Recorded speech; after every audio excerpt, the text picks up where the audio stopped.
Article 13 de la Constitution française en 1789, pour l'entretien de la force publique et pour les dépenses d'administration, une contribution commune est indispensable. Elle doit être également répartie entre tous les citoyens en raison de leurs facultés. Donc, chacun doit consentir à l'impôt à hauteur de ses moyens. Les milliardaires et nos dirigeants violent actuellement la Constitution française en refusant de payer l'impôt à hauteur de leurs moyens. En France, avec les politiques de droite et libérales, plus on est riche, moins on paye l'impôt au prorata de ses revenus sous prétexte qu'on apporterait une plus-value à la France.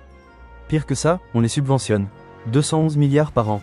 Pour compenser un peu cette injustice, la taxe Zuckman permettrait de rétablir un peu de justice sociale.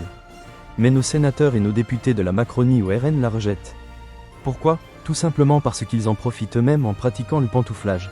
Ils sont alliés aux milliardaires et font la navette entre responsables dans les grandes banques et entreprises et représentants de l'État. Ils tirent des bénéfices des lois qu'ils votent. Il y a clairement des conflits d'intérêts. Nicolas Sarkozy, Rachida Dati, François Fillon et tant d'autres en sont la preuve fulgurante. Bien d'autres pourraient être poursuivis et même jugés coupables pour les mêmes faits s'ils ne bénéficiaient pas d'une armée d'avocats et de conseillers pour les défendre et les protéger. Tout cela est donc anticonstitutionnel au regard de la Constitution de 1789, fondement même de notre République.